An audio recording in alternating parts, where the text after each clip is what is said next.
Hey guys, Boy here, and today we're going to talk about how to win unwinnable games.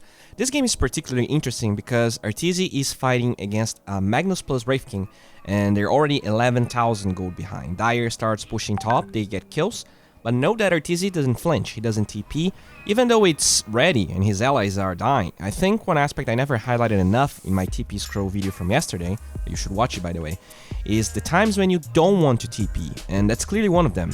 Look at the gold advantage. If Arteezy TPs there and dies, the game could be over, or at least a lane of barracks could be down. Dire is really strong at the moment, but not strong enough to go high ground without an Aegis. So it's in the best interest of Arteezy to push and force this tower as much as possible. Watch how he pushes bottom. On this tower, there's only hidden TP locations on the right, so he attacks the tower as much to the left as possible, so he's not chain stunned.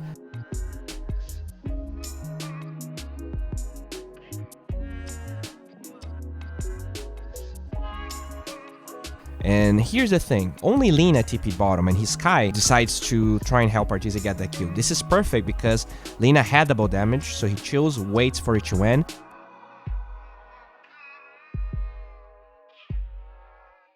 And Arthur can also see other heroes fighting middle. While Arteezy misses the pounce, the play had good intent. He waited Lina's cast points to go, but since he was so far away, she had enough time to sidestep it. Note that he never used Dark Pact in just jump, because he knew that the stun was going to be on cooldown anyways. He then ults to chase her faster,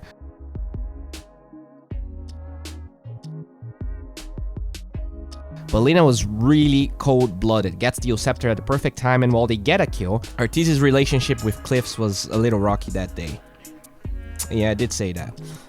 The only time he aimed for the cliff he misses and dies, but the point of all of this is, this death is not bad.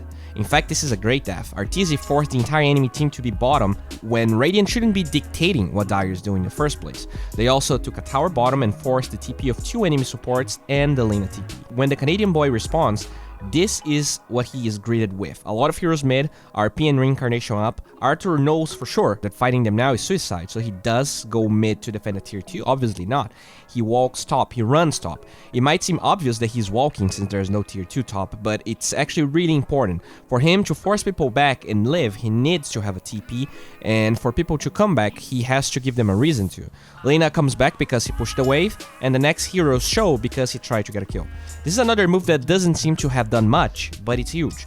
He loses his support, he doesn't kill the Lina, but two cores now don't have a TP, meaning Arteezy can push another wave, delay the game, and that's the beauty of Slark. You get one good fight, and suddenly, with your essence shift stacks, your hero is really strong even if you don't have a lot of big items. Another fight starts top, but the creeps are moving forward, and the same logic applies. RP, reincarnation, everything up, and Arteezy just finished a diffusal blade. This is clearly not enough for him to fight, so once again he makes sure to be ready to force Dire to come back.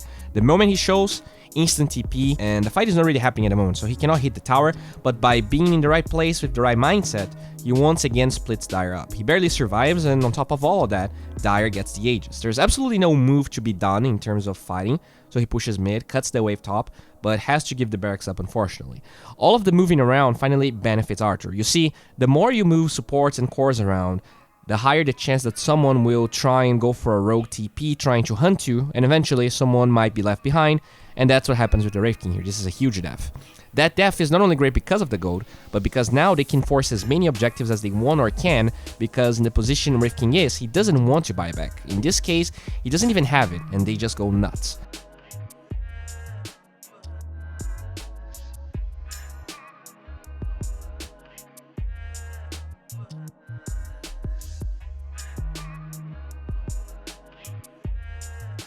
After that, Arthur is back in wave pushing duty. No jungling allowed when you're that far behind. They eventually smoke up, and I want you to watch how Arteezy plays this.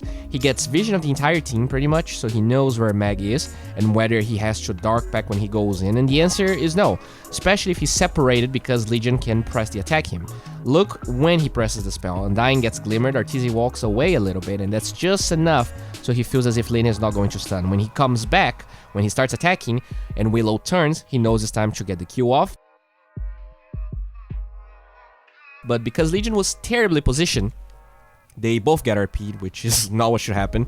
Arteezy felt forced to ult, so he cannot go back anymore, and it's time to push waves again. He eventually has to go back and defend. Windranger has buyback, at least he knows RP is down. Let's watch how he fights.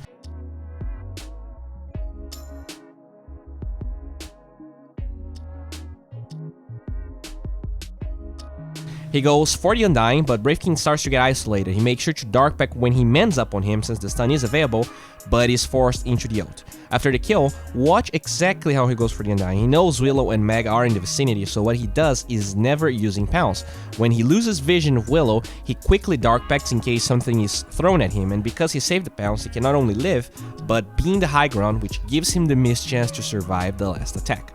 And look at the play as soon as Dire respawns. One of the biggest mistakes lower MMR players often do is not forcing the enemy that is winning after they win a fight. People think that farming is how you come back from games, but a lot of the times it's all about timings and splitting people apart. You know what happens when a carry that is winning a game dies? He usually respawns and TPs somewhere else, because carries are lazy pieces of shit, but not this beautiful boy. Because Dire splits up, and because Arteezy is here at nighttime, he can scout Dire without them knowing, so when Willow shows here, they are sure Lina is not there, and they assume Brave King TP'd somewhere else, which they were right to do. Arteezy also saves Pounce and Diffusal Blade for the next kill, allowing him to get on top of the Undying, still saving the Pounce, but the really hard part about this fight is that he has no BKB and he's dealing with LSA, RP, and the Brave King. When he Dark Pacts here, he's forced to ult, or else he would be clickable, and so the stun from the Brave King would hit, and with 3 stuns, he's definitely dead. The end result is kinda bad. LSA plus RP ends up outlasting the Shadow Dance, but he gets Dark Pact off just before the Willow ult. She bought back for this fight, and he manages to live. And note that he has a TP scroll. Top is pushing, but the easiest way to lose this game is to lock himself in the base with a TP. He needs to keep moving Dire around so that he can somehow take over the game. After that fight, he's definitely more interested in fighting because of his Ascent Shift stacking, and because he goes on the Lina here, Willow is also forced bottom while he can Pounce TP away.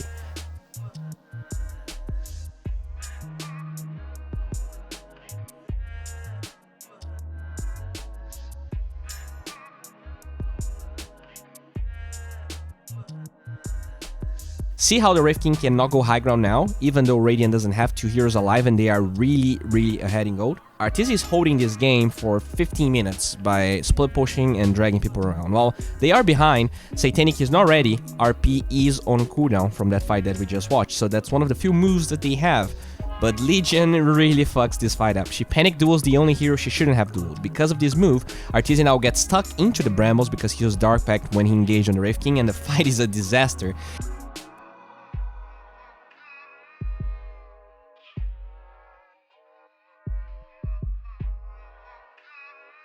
Even though he has buyback, they were too far behind. Yes, you heard it right. I have a confession to make. You got click debated. Arteezy doesn't win this game. You see, what happened in this video, by the way, is that Dota 2 Pro Tracker showed this game as a win. I just woke up, and let's make sure to learn everything there is about winning unwinnable games, because, it felt really bad.